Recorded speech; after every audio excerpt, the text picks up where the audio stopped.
अब चुनावी चर्चा को आगे बढ़ाते हैं। हमारे साथ चुनावी चर्चा में जुड़ चुके हैं टिकेंद्र, जो कि सीपीएम के नेता हैं। इसके अलावा हमारे साथ सुदर्शन जी भी मौजूद हैं, जो कि वरिष्ठ नागरिक हैं। तो इनसे हम चर्चा को आगे बढ़ाएंगे। तो जिस तरह से फिलहाल नतीजे सामने आ रहे हैं, अगर हम बात करें हिमाचल की, तो चारों ही सीटों के ऊपर बीजेपी आगे चल रही है। हालांकि प्रतिभा सिंह जो है एक उम्मीदवार है मंडी से, उन्हें बताया जाता है काफ़ी मजबूत उम्मीदवार हैं। तो फिलहाल शुरुआती रुझानों को देखते हुए क्या लगता है कि हिमाचल में क्या स्थिति रहेगी? देखिए, मुझे लगता है थोड़ा और रुकने की ज़रूरत है, क्योंकि ये पोस्टल बैलेट्स हैं जो हमें ऐसा महसूस हो रहा है। और पोस्टल बैलेट्स क्योंकि ज़्यादातर हैं जो कर्मचारी हैं या जो फ़ौज के लोगों ने अपने भेजे, और वो भी बहुत कम भेजे हैं।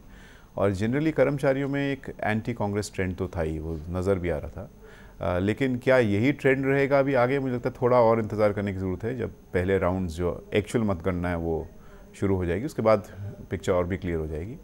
लेकिन एक बात साफ नज़र आ रही है कि कांग्रेस कम्प्लीटली डिसक्रेडिटेड है। मतलब पूरा उसकी जो क्रेडिट वर्दीनेस है वो बहुत ही बुरी तरह से डैमेज हुई है, ना सिर्फ हिमाचल में, पूरे देश में भी।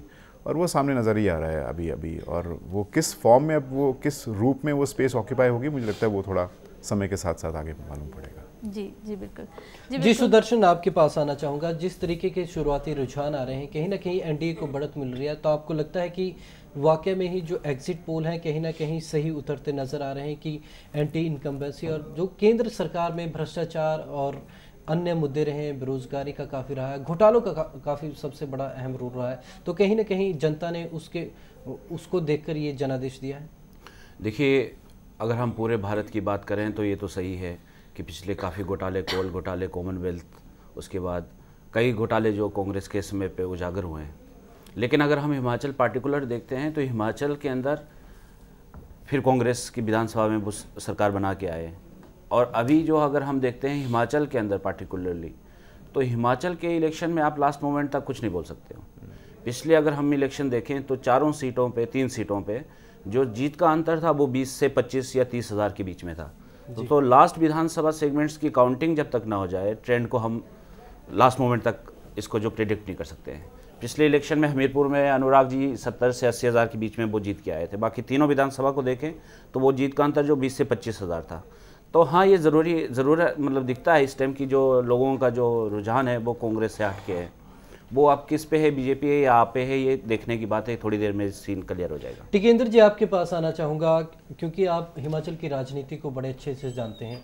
तो लगता है कहीं ना कहीं इस बार जो आपके प्रत्याशी हैं मंडी में, कहीं ना कहीं काफ़ी अच्छी पकड़ उनकी जो स्थानीय स्तर पर देखने को मिल रही है, कहीं ना कहीं अच्छा करेंगे आपके प्रत्याशी? उम्मीद तो ऐसी ही बताई जा रही है। और क्योंकि हम लोग 2 सीट्स लड़ रहे हैं, मतलब 50% हिमाचल हम लोग लड़ रहे हैं, शिमला और मंडी। और हम लोगों ने कोशिश ये की थी इस इलेक्शन को कि इशू बेस्ड थोड़ा बनाने की कोशिश की जाए। आप जबकि जानते हो ये पूरा का पूरा पर्सनालिटी बेस्ड इलेक्शन कोशिश की जा रही थी। देश में मोदी वर्सेस राहुल और प्रदेश में वीरभद्र जी वर्सेस धूमल साहब। तो हम कोशिश कर रहे थे कि जो रियल इश्यूज़ हैं लोगों के, उनको हम फोर फ्रंट में लाएं। और मुझे लगता है मंडी में हम लोग काफ़ी हद तक कामयाब भी रहे हैं। जो वहाँ के पर्टिनेंट इशूज़, जैसे राशन का सवाल है, या जो हाइड्रो पावर से जो रिहैबिलिटेशन का सवाल है, रीसेटलमेंट का सवाल है, सीमेंट कारखाने लग रहे हैं उनके साथ जो सवाल है, उनको हमने फोकस में लाने की कोशिश की है। किस तरह से वो मैनिफेस्ट होंगे या नहीं होंगे वो मुझे लगता है कि अभी मालूम में पड़ जाएगा। लेकिन निश्चित रूप से उसमें रिस्पॉन्स बड़ा कमाल का था और बहुत ज़्यादा लोग उसके प्रति आकर्षित भी उन इश्यूज़ के हो रहे थे। लेकिन आप जानते हैं जो वोटिंग पैटर्न और ट्रेंड में बहुत सारे और भी फैक्टर्स हैं। क्योंकि नेशनल गवर्नमेंट बन रही है आपकी, लोकल गवर्नमेंट नहीं है, स्टेट गवर्नमेंट नहीं है, तो वो सारे इश्यूज़ हैं। लेकिन ये बात सही है कि हम लोग मंडी में काफ़ी अच्छी तरह से कैंपेन को बिल्ड करने में कामयाब रहे। टिकेंद्र जी, शिमला सीट की अगर मैं बात करूँ, शिमला सीट आपकी काफ़ी गढ़ माना जाता है आपकी पार्टी के लिए।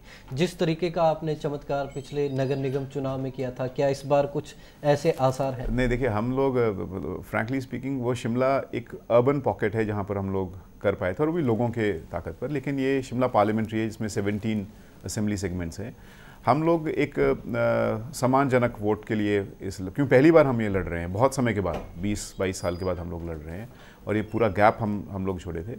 लेकिन मुझे ये लग रहा है कि अभी ये जो ट्रेंड जिस तरह आप बता रहे हैं कि हिमाचल में आज तक का जो ट्रेंड रहा है, लोगों की वोटिंग पैटर्न रहा है कि कौन स्टेट गवर्नमेंट है, कौन स्टेट गवर्नमेंट रहेंगे, और कौन हमारे विकास के काम उस तरह जोड़ सकते हैं। और कांग्रेस ने स्लोगन भी बड़े टैक्टफुली, बड़े शार्प तरीके से दिया था।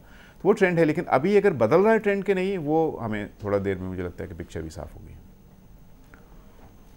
जी, जैसा कि आपने बताया कि हिमाचल में जो अभी फिलहाल के नतीजे आए हैं उन्हें छोड़ देते हैं, आगे अगर राजनीति में देखा जाए तो तमाम जो सीटें हैं उन पर क्या लगता है आपको कि ये जो सरकार है, इस वक्त हिमाचल में सरकार है, 15 महीने के कामकाज के साथ लोगों के बीच में गई थी, तो इसका फायदा सरकार को मिलेगा? नहीं, देखिए इसका फायदा तो नहीं मिलेगा, इसका फायदा किसी भी हालत में नहीं मिलेगा, क्योंकि पूरा मैंने जैसे कहा कांग्रेस कंप्लीटली डिस्क्रेडिटेड है। पूरे देश में शायद आज तक का सबसे लो वो टच करने वाले हैं, इसमें कोई दो राय नहीं है।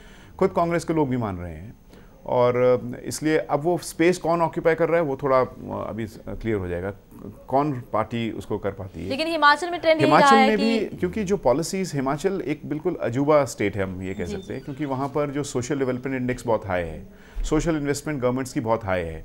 और ये शुरुआती दौर से जब हिमाचल बना था तब काफ़ी इन्वेस्टमेंट आपके हेल्थ इंफ्रास्ट्रक्चर में, एजुकेशन इंफ्रास्ट्रक्चर में काफ़ी इन्वेस्टमेंट गवर्नमेंट ने की है।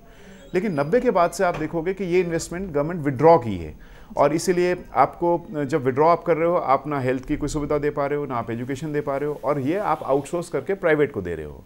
अब जब ये प्राइवेट को दिया जा रहा है तो इससे एक बहुत ज़्यादा डिसकंटेंटमेंट है। और इसलिए अगर आप ट्रेंड देखेंगे वोटिंग पैटर्न का, 90 से लेकर लगातार जो भी स्टेट में इलेक्शन हो रहा है, हर 5 साल में बीजेपी कांग्रेस को बदला जा रहा है। बीजेपी आएगी तो कांग्रेस आएगी। जी मीना जी, ये रीजन ट्रेंड यही, उसकी वजह बेसिक यही है।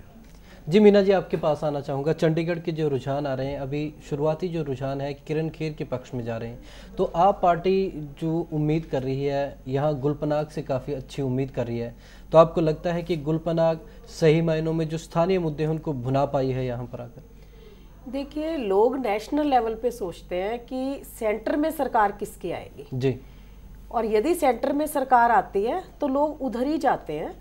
और वो ये चाहते हैं, ये नहीं कि गुलपनाग को नहीं चाहते, आम आदमी पार्टी को नहीं चाहते, लेकिन उनको ये है कि अभी सेकंड पे रख लेते हैं और इनको नेक्स्ट मौका देंगे, अगला मौका देंगे जी। और हो सकता है कि रुझान फर्स्ट पे भी आ सकते हैं, लोगों का कुछ मालूम नहीं है, लेकिन होगा तो बहुत कम, उससे होगा मार्जिन से, बहुत कम मार्जिन से। राजपाल जी, कांटे की टक्कर थी। राजपाल जी, आपके पास आना चाहूँगा। जी, ऐसा है कि मैं चंडीगढ़ में तकरीबन 30 साल से भी ज़्यादा, यहाँ मैं टेलीफोन एक्सचेंज का इंचार्ज भी 10 साल रहा हूँ, तो यहाँ की इलेक्ट्रोट की माइंड को मैं बहुत अच्छी तरह जानता हूँ। इंटेलिजेंसिया है, ठीक है, कुछ वो झुग्गी कॉलोनी वगैरह के हैं, लेकिन ये है कि किरण जो है, गुलपांग जो है, और बंसल साहब के हमारे जब अच्छी तरह जानते हैं, he has been a very competent parliamentarian, कि जब हम उनके साथ मसला लेके जाते थे वो करते थे। लेकिन वो जो करप्शन चार्जेस लगे, उनकी जो इलेक्टोरल फॉर्चून थी वो बहुत नीचे आ गई जी। तो मेरा ख्याल है कि चाहे वो कितने भी बड़े खिलाड़ी थे, वो अपने आप को विनिंग पोजीशन में नहीं ला सके। बाकी रह गई किरण यहाँ की है, चंडीगढ़ में वो, मैं इन परिवार को जानता हूँ, ये नेशनल चैम्पियन बैडमिंटन की भी है। अपनी छोटी बहन जो कमल है वो इंटरनेशनल फील्ड में गई, अर्जुन अवार्ड की भी है। ये दोनों बहनें अच्छी यहाँ की थी। तो किरण जब आई, कुछ तो उसका अपना सर्कल भी था, उसको ज़्यादा जो फ़ायदा होगा, क्योंकि मैं कई संस्था से जुड़ा हुआ हूँ, वहाँ पर जो डिस्कशन होती थी वो ये नहीं थी कि कैंडिडेट को जिताना है, कि सेंटर पर किसकी गवर्नमेंट बनने जा रही है, उसका क्या रुझान है, उस हिसाब से किरण को शहर का बहुत वोट पड़ा है। जी सुदर्शन जी, मैं आपसे जानना चाहूंगी, जिस तरह से कि चंडीगढ़ का जो चुनाव है इसमें कहीं ना कहीं पवन बंसल 2 अभिनेत्रियों के बीच में फंसे हुए नजर आए हैं, तो क्या लगता है आपको पवन बंसल को भ्रष्टाचार के जो उन पर एलिगेशन लगे उसकी वजह से, एंटी इनकम्बेंसी, तमाम जो मुद्दे हैं, क्या लगता है आपको पवन बंसल को नुकसान की जो वजह है वो क्या रह रही है अभी तक? देखिए, पवन बंसल अगर हम देखें पिछले चुनावों में और चंडीगढ़ के इलेक्शन, चंडीगढ़ के अंदर पवन बंसल का जो दामन जो पाक साफ था जी, बिल्कुल। कोई उन पे करप्शन के चार्जेस थे, वो तो प्रिडिक्ट भी, ये भी किया जाता था कि वो मनमोहन सिंह के बाद कांग्रेस के दूसरे उम्मीदवार भी हो सकते हैं। लेकिन जो रेलगेट का जो स्कैम आया जी, उसके बाद जो पवन कुमार बंसल चाहे अपने आप जितना डिफेंड कर ले, लोगों के मन पे था कि कुछ ना कुछ तो है। तभी जो सीबीआई की इंक्वायरी, अपने सरकार में सीबीआई की इंक्वायरी मिनिस्टर के और उनके रिलेटिव्स के है, तो वो एक पवन कुमार बंसल के अगेंस्ट में है।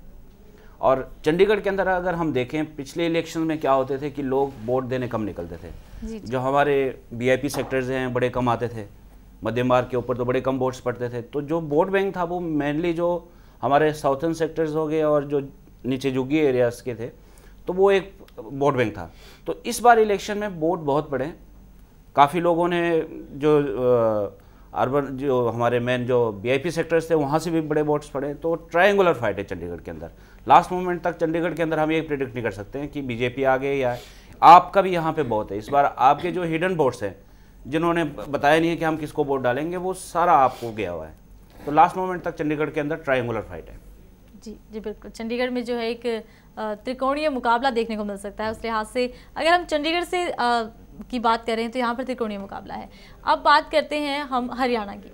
हरियाणा में 3 पार्टियां हैं, आमने सामने हैं, कांग्रेस, बीजेपी और INLD इनेलो। तो बीजेपी का जो गठबंधन यहाँ पर, सुदर्शन जी मैं आपसे जानना चाहूँगी, बीजेपी का गठबंधन था हजका से, तो आपको क्या लगता है हजका से जो उनका गठबंधन था उनके लिए फायदे का सौदा साबित होगा? देखिए, ये एक बीजेपी के लिए बड़ा ऑकवर्ड पोजीशन था। जी बिल्कुल। एक तरफ यहाँ पे चौटाला के जो वो थे वो कहते जी हमें वोट दो, हम आगे जाके मोदी के रिप्रेजेंटेटिव हैं। हाँ जी हाँ जी। तो अंदर एक खाते अब क्या है लोगों में कि आगे वाला आने वाला जो विधानसभा होगा तो वो चौटाला और बीजेपी जो है एक वो बना देंगे, क्योंकि जो बादल के साथ चौटाला की नज़दीकी है। तो वो जो चौटाला की जो पार्टी है वो आगे से बीजेपी को वो सारा कुछ इस इलेक्शन में दिख जाएगा। जी। हाजंका का क्या है, वोट बैंक एक हिसार में है, बाकी इनको सीट भी ज़्यादा नहीं दी इन्होंने। बल्कि हिसार में भी जो शुरुआती ट्रेंड आए हैं, हिसार में भी कुलदीप बिश्नोई पीछे चल रहे हैं। पीछे चले हैं। तो बीजेपी के लिए ये जो चौटाला के साथ देखते हैं कि अगर इनके साथ इस बार सीटें आ जाती तो नेक्स्ट जो कोalition होगा वो मैं भी चौटाला के साथ बीजेपी का हो सकता है। जी बिल्कुल, पहले भी इनेलो की तरफ से साफ किया जा चुका है। खुद अभय चौटाला की तरफ से बयान आया था कि हम बीजेपी को समर्थन देंगे। हालांकि बाद में यही कहा गया था कि अगर कोई हमसे समर्थन मांगने आएगा तो ही हम समर्थन देंगे। तो राजपाल जी, मैं आपसे जानना चाहूँगी, हरियाणा में जिस तरह से कि 3 पार्टियाँ हैं, कांग्रेस, बीजेपी और इनेलो जो है उसे सिंपैथी वोट इस बार मिलता नजर आ रहा है, क्योंकि उनके पिता और उनके जो दादाजी हैं दुष्यंत चौटाला के, दोनों जेल में हैं। तो उस लिहाज से आपको क्या लगता है, इनेलो का एक तरह से वर्चस्व की लड़ाई है यहाँ पर हजका और इनेलो की, तो क्या लगता है आपको इस लड़ाई में कौन अपना वर्चस्व बता पाएगा? ऐसे है कि ये जो INLD आप कह रहे हैं, इनका दामन तो जो है वो साफ नहीं है। जी बिल्कुल, जहाँ तक सवाल है इन पर भ्रष्टाचार के आरोप लगे हैं, पर ठीक इलेक्शन से पहले एक कोर्ट की तरफ से आया था कि जो ये भर्तियां हुई है इसमें पैसे का लेन देन नहीं हुआ है। हालांकि कई बार ऐसे इल्ज़ाम इन पर लगते रहे हैं, पर कोर्ट का ये जो फैसला है, कहा जा रहा था कि ये भी शायद इनेलो के पक्ष में जाएगा। यस, एक और चीज़ भी है कि यहाँ भी इनकम्बेंसी फैक्टर बहुत हावी है। बिल्कुल। दूसरा, लैंड डील जो है जी, जो कि वो उसने कांग्रेस को बहुत नुकसान पहुंचाया है। बहुत नुकसान पहुंचा रही है। अगर आप देखें तो बीजेपी का वहाँ कोई इतना वोट बैंक पर हरियाणा में नहीं था, एक्सेप्ट कभी करनाल या अंबाला से जीतते थे। जी, बीजेपी, जहाँ तक हरियाणा में हम बात करते हैं, बीजेपी को कहते हैं कि GT रोड के पास की जो सीटें हैं, yes, वहाँ पर बीजेपी फिलहाल आगे GT रोड। रही है। अब ये बात है कि अंबाला के बड़े अच्छी प्रत्याशी जो थे, शैलजा, उनको साइड लाइन को, जी बिल्कुल, कटारिया को, he will win without any much of competition, जी बिल्कुल, वो जीत जाएंगे। अब ये है कि ये सारी चीज़ें जो हैं, जो जैसे कि पंजाब में इनकम्बेंसी है तो हरियाणा में भी इनकम्बेंसी है। अगर ये सीटें जीतते हैं तो not because of the public support but because of the condemnation of the present government. जी, तो ये टिकेंद्र जी, आपके पास आना चाहूँगा हिमाचल की राजनीति के लिए। हमीरपुर में इस बार काफ़ी हाई प्रोफाइल मुकाबला माना जा रहा है। एक तरफ अनुराग ठाकुर हैं, दूसरी तरफ राजेंद्र राणा जी हैं। तो आपको लगता है कि कहीं ना कहीं जो कांग्रेस के दावे हैं वो कहीं ना कहीं सच साबित हो सकते हैं यहाँ पर? देखिए, मुझे लगता है थोड़ा और इंतज़ार करने की ज़रूरत है और हो सकते हैं सच साबित, क्योंकि जिस तरह हमारे जो वरिष्ठ नागरिक यहाँ बैठे हैं वो कह रहे थे, एंटी इनक्यूबेंसी सिर्फ गवर्नमेंट के खिलाफ नहीं है, सिटिंग मेंबर ऑफ पार्लियामेंट्स के भी खिलाफ है जी। और इसीलिए उनकी परफॉर्मेंस भी इसमें जज की जा रही है। जहाँ पर जैसा मैम ने कहा कि ये फैक्टर ज़रूर है, इसलिए बहुत सारे फैक्टर्स हैं इस इलेक्शन में। नेशनल गवर्नमेंट कौन बना रहा है, और वो जो पूरा का पूरा एक बिल्ड किया गया, लेकिन जो सिटिंग मेंबर ऑफ पार्लियामेंट है उनके भी एक इनक्यूबेंसी का क्वेश्चन है, उनकी परफॉर्मेंस कैसी है, और वो भी उनके डेफिनेटली उन पर रिफ्लेक्ट करने वाली है। जी, मैं आपको बताना चाहूँगा जो अभी तक के रुझान हमारे पास आ रहे हैं। दिल्ली में 3 सीटों पर बीजेपी आगे चल रही है, हरियाणा में कांग्रेस 3, बीजेपी 3 सीटों पर आगे है, चंडीगढ़ की 1 सीट पर बीजेपी आगे चल रही है, हिमाचल में 4 सीटों पर बीजेपी आगे चल रही है, जम्मू कश्मीर में कांग्रेस 1, बीजेपी 2 सीटों पर आगे चल रही है, पंजाब में बीजेपी 4 और आप 4 सीटों पर आगे चल रही है। जी, मैं आपके पास आना चाहूँगा मीना शर्मा जी, जिस तरीके से आपने मुझे बताया कि आप पार्टी इस बार काफ़ी अच्छा विकल्प लेकर आई है लोगों के लिए, तो लगता है कहीं ना कहीं इस बार जो आप पार्टी है इस चुनाव में लोगों के लिए एक ना एक तीसरा विकल्प लेकर सामने आई है। आम आदमी पार्टी तीसरा विकल्प ज़रूर जनता के लिए है। करप्शन से त्राही त्राही कर रही है जनता, अनएम्प्लॉयमेंट है, ठेका प्रथा है, कहीं भी देख लो हाउसिंग बोर्ड की प्रॉब्लम्स हैं। चंडीगढ़ ही देख लो, इतना बड़ा शहर है जहाँ पे ढेरों प्रॉब्लम्स हैं। उन्होंने कहीं भी मुद्दे रखे हुए हैं, और जो मुद्दे हैं वो अगले इलेक्शन के लिए रख देते हैं कि इस बार ये हम आपका ठीक कर देंगे, इस बार हाउसिंग बोर्ड की प्रॉब्लम ठीक हो जाएगी, इस बार ठेका प्रथा ख़त्म हो जाएगी, इस बार बेरोजगारी ख़त्म हो जाएगी। लेकिन हर बार वो मुद्दे रहते हैं, और ये वो मुद्दे दूसरी सरकार आती है वो कहती है हम कर देंगे, एक बार बीजेपी एक बार कांग्रेस। लेकिन तीसरा विकल्प जो आ रहा है वो जनता देख रही है कि ये जो विकल्प है ये हमें ज़रूर इंसाफ दिलाएगा। तीसरा विकल्प कभी भी जनता अगली बार प्राइम मिनिस्टर अरविंद केजरीवाल होंगे दिल्ली के। जी बिल्कुल, हमारी शुभकामनाएं आपके साथ हैं। तो फिलहाल के ट्रेंड बताएंगे विवेक। जी, दिल्ली में 3 सीटों पर बीजेपी आगे चल रही है, हरियाणा में कांग्रेस 3 सीट पर, बीजेपी 3 सीटों पर आगे है, चंडीगढ़ की 1 सीट पर बीजेपी आगे चल रही है, हिमाचल की 4 सीटों पर बीजेपी आगे चल रही है, जम्मू कश्मीर में कांग्रेस 1 सीट पर, बीजेपी 2 सीटों पर आगे चल रही है, पंजाब में बीजेपी 4 और आप 4 सीटों पर आगे चल रही हैं। अगर हम बात करते हैं हरियाणा की, तो हरियाणा में अंबाला सीट पर फिलहाल कहा जा रहा है कि रतन लाल कटारिया आगे चल रहे हैं। चंडीगढ़ की 1 सीट पर अगर बात करें तो बीजेपी आगे चल रही है। हिमाचल की 4 सीटों पर बीजेपी आगे नजर आ रही है। फिलहाल तक के जो ट्रेंड्स आ रहे हैं उससे यही साफ हो रहा है कि हिमाचल की 4 सीटों पर बीजेपी आगे है। जम्मू कश्मीर में कांग्रेस 1, बीजेपी 2 सीटों पर आगे चल रही है।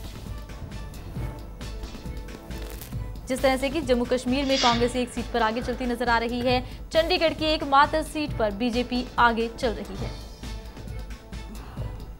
शुरुआती ट्रेंड्स हम आपको बता रहे हैं। हरियाणा में कांग्रेस 3, बीजेपी 3 सीटों पर आगे चल रही है। हरियाणा के भी शुरुआती रुझान हम आपको बता रहे हैं। कांग्रेस 3 सीटों पर, वहीं बीजेपी भी 3 ही सीटों पर बढ़त बनाए हुए है। वहीं अगर बात करें हिमाचल की, तो 4 सीटों पर बीजेपी बढ़त बनाए हुए है। जम्मू कश्मीर में कांग्रेस 1, बीजेपी 2 सीटों पर आगे चल रहे हैं। पंजाब में बीजेपी और आप 4 सीटों पर आगे हैं। दोनों ही के खाते में 4-4 सीटें फिलहाल आगे चल रही हैं। अगर हम हरियाणा की बात करते हैं तो कांग्रेस 3 पर आगे चल रही है, वहीं बीजेपी भी सीधी टक्कर में 3 सीटों पर ही आगे चल रही है। पंजाब में ज़्यादा आ सकती है।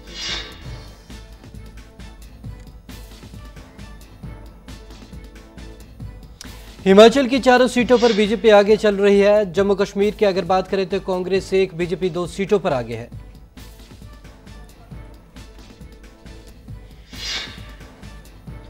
पंजाब की बात करें तो पंजाब में बीजेपी 4 और आप 4 सीटों पर आगे चल रही है। तो यहां कहीं ना कहीं पंजाब में भी मुकाबला कड़ा देखने को मिल रहा है।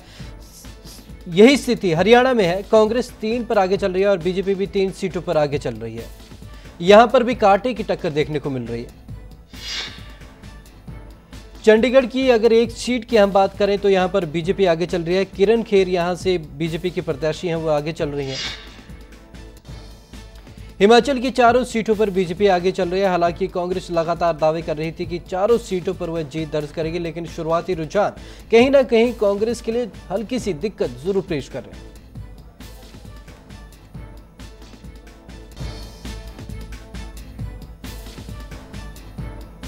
तो ये आप देख सकते हैं आपके टीवी स्क्रीन पर शुरुआती रुझान आने शुरू हो चुके हैं। अगर बात करें हिमाचल की तो चारों सीटों पर बीजेपी आगे चल रही है। कांगड़ा में शांता कुमार 20,000 मतों से आगे चल रहे हैं।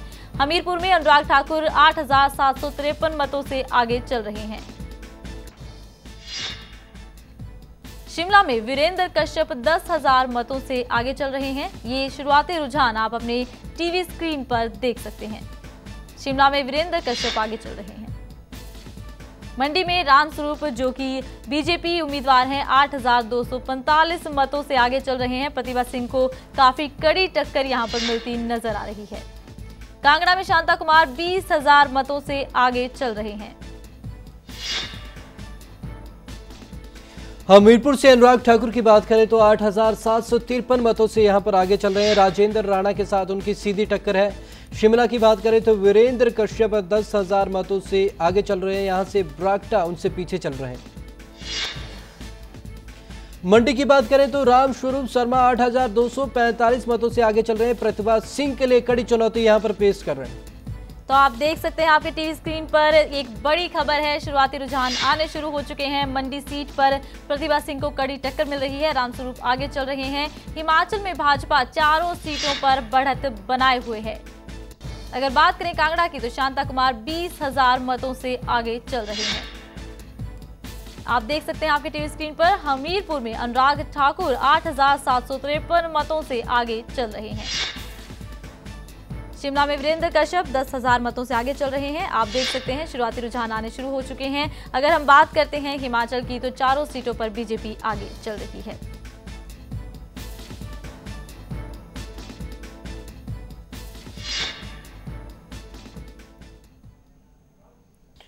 चुनावी चर्चा में तमाम मेहमान हमारे साथ मौजूद हैं। राजपाल जी, आपके पास आना चाहूँगा। जिस तरीके के शुरुआती रुझान हमें देखने को मिल रहे हैं, कहीं ना कहीं एनडीए को या बीजेपी को बढ़त मिल रही है।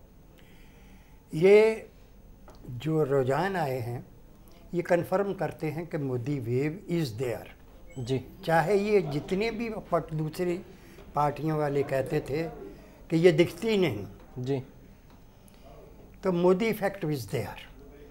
जहाँ तक अब ये कितनी सीटें ले जाती हैं, ये जो है इट ऑल डिपेंड्स कि ये मोमेंटम कैसे कैरी फॉरवर्ड होता है। लेकिन ये ठीक है कि जो प्रोजेक्ट किए हुई हैं, एस्टिमेशन जो आई हुई है, सर्वे के अनुसार आ रही है, इसमें कोई बहुत ही ज़्यादा चेंज नहीं होगी। प्लस माइनस 3% 4% होगी। ज़्यादा भी हो सकती हैं, कम भी। लेकिन एक चीज़ मैं ज़रूर इस वक्त फील कर रहा हूँ कि 272 ये क्रॉस कर जाएंगे इस वक्त जी। और हो सकता है कि जो 279 प्रोजेक्ट हुए हैं, 285, 289, पार्टी कहती है 300, तो 300 में भी ये टॉल टॉक वो उतना ना हो। लेकिन ये गवर्नमेंट अपनी बलबूते पर प्री अलायंस के सिर पर हिसाब से खुद बना जाएंगे। और टिकेंद्र जी, आपके पास आना चाहूँगा। हालांकि हिमाचल में शुरुआती जो चुनावी चरण थे उनमें मोदी लहर को नकारा गया, लेकिन जो ट्रेंड्स आ रहे हैं कहीं ना कहीं ये बता रहे हैं कि हिमाचल में भी मोदी की लहर है। क्या आप मानते थे कि मोदी की लहर वहाँ है? नहीं, हम ये मानते नहीं। मतलब मोदी लहर का कोई सवाल ही नहीं है। सवाल ये है कि जिस तरह हम पहले कह रहे कि कांग्रेस की इतनी डिस्क्रेडिटेडनेस है, आपके प्राइम मिनिस्टर को कोई बुला नहीं रहे हैं कैंपेन करने के लिए। और यूपीए 1 यूपीए 2 में आप फ़र्क देखिए कि यूपीए 1 के बाद यूपीए 2 क्यों बना? क्योंकि उस वक्त लेफ्ट ने इंटरवेंशन के बाद कुछ प्रो पीपल स्कीम्स के लिए, चाहे वो आरटीआई हो या आपका मनरेगा हो, इस तरह से।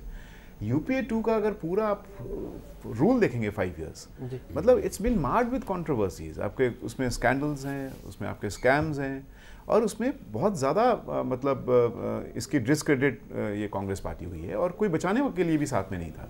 और इसीलिए ये इसके खिलाफ है जो स्पेस ऑक्यूपाई हो रही है। और क्योंकि अभी हिंदी हार्टलैंड हम ज़्यादा देख रहे हैं, वहाँ पर बीजेपी है। दूसरी जगह पर दूसरी तरह से ट्रेंड, मुझे लगता है कि दूसरी तरह का ट्रेंड निकलेगा। लेकिन एक बात साफ है, नेशनल गवर्नमेंट के खिलाफ वोटिंग पैटर्न बहुत ही वाइड स्प्रेड है। यस, क्योंकि वहाँ पर कुछ ऑर्गेनाइजेशन स्ट्रक्चर है, कुछ बहुत अच्छी तरह से मनूवरेबिलिटी हुई है और बहुत अच्छी तरह से इंटरवेंशन हुई है, तो इसलिए बीजेपी ने उसको लिया है। लेकिन अगर यही मोदी वेव होती तो आपके और पंजाब में क्या हो रहा है, आप पंजाब में देखिए, मतलब पंजाब में अकाली दल और बीजेपी की गवर्नमेंट है, वहाँ पर आप इसका रिवर्स ट्रेंड देख रहे हैं। तो ऐसा नहीं है, वो सब जगह के लिए लागू होनी चाहिए थी। ये एक बड़ा मतलब मुझे लगता है कि बड़ा एक कारण है। और जहाँ एंटी इनक्यूमेंसी नेशनल गवर्नमेंट है, जो सिटिंग मेंबर ऑफ पार्लियामेंट से मुझे लगता है थोड़ा लेटर पीरियड में भी देखना पड़ेगा सिटिंग एमपीज जो थे और किस पार्टी के थे उसके खिलाफ कैसा ट्रेंड निकल कर आ रहा है। जी मीना जी, आपके पास आना चाहूँगा। जो शुरुआती रुझान आ रहे हैं आपकी पार्टी के लिए काफ़ी अच्छे आ रहे हैं, तो कहीं ना कहीं आपको लगता है कि आपकी पार्टी की जो एग्जिस्टेंस है इन लोकसभा चुनाव में ख़ास रहने वाली? बिल्कुल रहने वाली है, और लोग चाह रहे हैं कि आम आदमी आगे आए, लेकिन नेशनल लेवल पे अभी मोदी लहर है, तो मोदी लहर नेशनल लेवल पे आ रही है, लेकिन हम लोग भी पीछे नहीं हैं। आम लोग चाहते हैं निजात पाना करप्शन से, तो आम लोगों ने खुल के वोटिंग की है, पंजाब में खुल के वोटिंग की है, चंडीगढ़ में खुल के वोटिंग की है। तो लोग मानते हैं कि आम आदमी एक ईमानदार पार्टी है, तो इसको हमें आगे लाना है। सुदर्शन जी, आपके पास आना चाहूँगा। जिस तरीके के शुरुआती रुझान हमें मिल रहे हैं, एनडीए काफ़ी आगे चल रहा है, तो कहीं ना कहीं लोगों में जो केंद्र सरकार है, मोदी लहर कहीं ना कहीं आप मानते हैं कि हावी रही है। जिस तरीके से बीजेपी इस बार हाईटेक प्रचार करने में कहीं ना कहीं कामयाब रही है, कांग्रेस वहाँ कहीं ना कहीं पीछे ज़रूर छूटी है। देखिए, मैं टिकेंद्र जी से बिल्कुल सहमत हूँ कि जो कांग्रेस के जो गैप है उसको बीजेपी ने फिल किया है जी। क्योंकि जो कांग्रेस के देखिए, आप 5 साल में पिछले हम पास यूपीए 2 को देखें, इतने स्कैंडल्स आए ना, वो स्कैंडल्स को डिफेंड कर पाए, कुछ नहीं हुआ, इनके मिनिस्टर जेलों में चले गए, घोटाले के ऊपर घोटाले। तो एक जो पार्टी है, आम आदमी पार्टी भी कहे तो, उन्होंने थोड़ा सा अपना स्पेस बनाया, लेकिन जो लोगों का जो वो गुस्सा है वो बीजेपी के वोट में तब्दील हो रहा है। एकदम सही बात है। और जो हम देखें जहाँ जहाँ पे ये दोनों, पंजाब के अंदर भी देखें बीजेपी एंड शिरोमणि अकाली दल के जो सरकार है, यहाँ पे आम आदमी पार्टी जो है काफ़ी आगे है, अच्छा काम कर रहे हैं। और हिमाचल में देखें, हिमाचल में क्या होता है कि हमेशा जो होता है एंटी गवर्नमेंट वोट्स पड़ते हैं जी। तो वहाँ पिछले विधानसभा के इलेक्शन के 1.5 साल के बाद थोड़ा सा ये है कि वहाँ पे बीजेपी को इसलिए फ़ायदा होगा कि वो एंटी गवर्नमेंट जो है वो वोट बीजेपी को पड़ेंगे। राजपाल जी, मैं यहाँ आपसे जानना चाहूँगी, जैसे कि हिमाचल का अब तक जो पैटर्न रहा था, जितने भी वोट जाते थे उसका रेशियो होता था कि दोनों बड़ी पार्टियों में वोट बढ़ जाते थे। जितने भी वोट, जितना परसेंटेज वोट का रहा है उसका 50-40 या 60-40 इस लिहाज से दोनों पार्टियों में बढ़ जाते थे।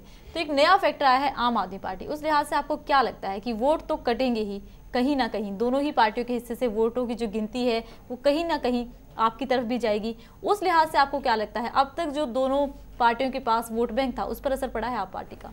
ऐसे है कि मैं हिमाचल को बहुत नज़दीक से देखा है, एट एडमिनिस्ट्रेटिव लेवल पर भी जी।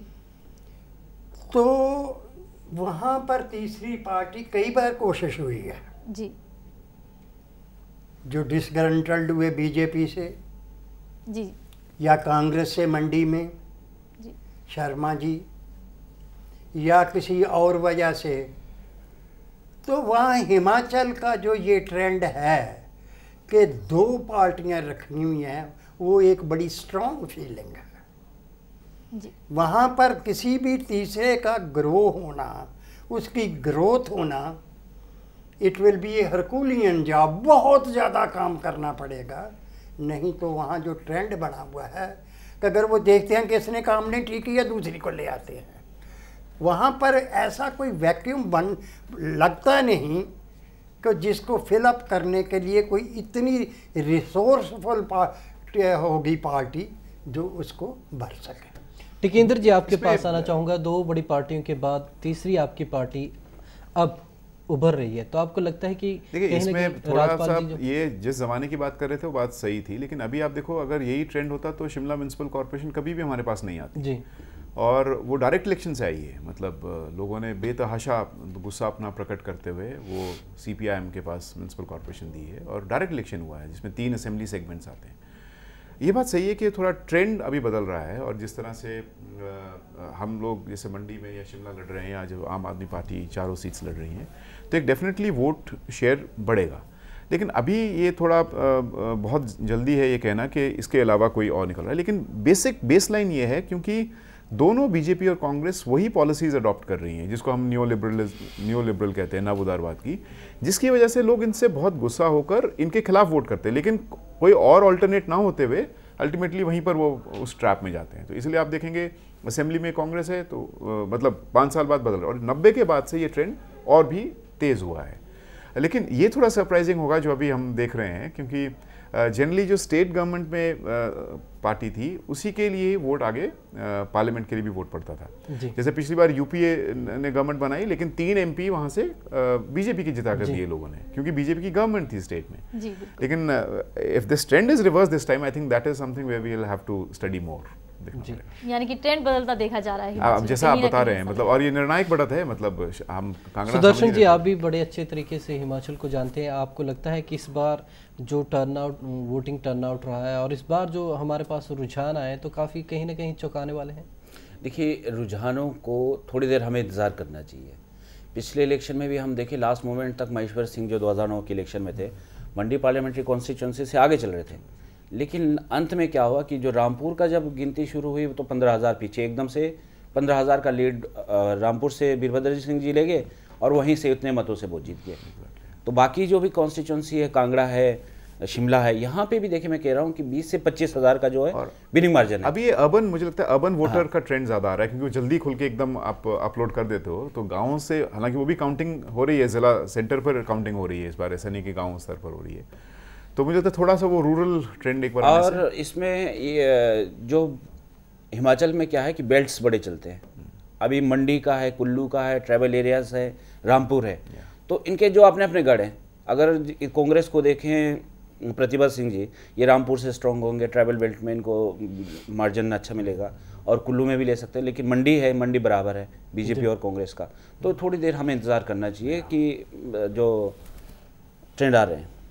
मीना जी, आपके कांगड़ा से इस बार प्रत्याशी राजन सुशांत जी हैं, तो कहीं ना कहीं लगता है कि आपके हाथ में भी वहाँ एक चाबी ज़रूर लगी है। तो आपको लगता है कि इस बार जिस तरीके से आप पूरे देश में कोशिश कर रहा है जड़ें फैलाने की, तो हिमाचल में भी आप कुछ ना कुछ? हिमाचल में जैसे टिकेंद्र जी ने बोला कि अभी जनता बहुत जागरूक हो चुकी है और जनता सोच विचार कर रही है। 2 पार्टियों में इलेक्शन नहीं है, अभी तीसरा विकल्प भी जनता को चाहिए, तो उसके लिए जनता सोच रही है। हिमाचल हो, पंजाब हो, हरियाणा हो, उत्तर प्रदेश हो, मध्य प्रदेश हो, हर जगह जनता सोच रही है कि हमें तीसरा विकल्प चाहिए।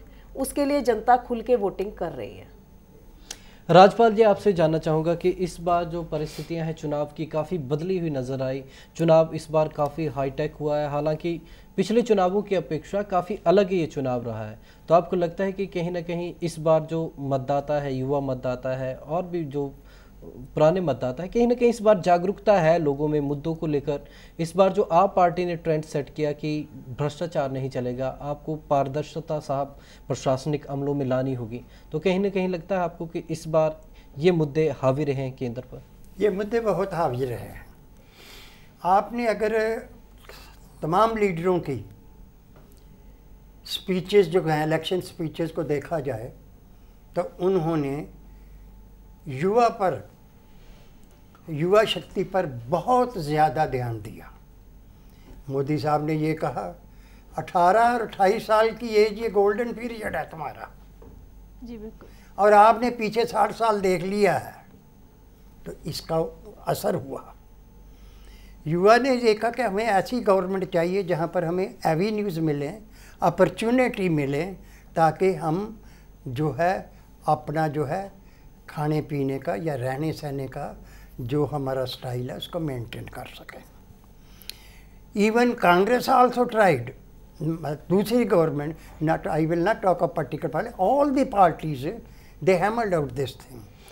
और ये जो ट्रेंड है जो हमारी प्रीवियस जनरेशन से था, उससे एक अलग तरह का ट्रेंड हुआ है।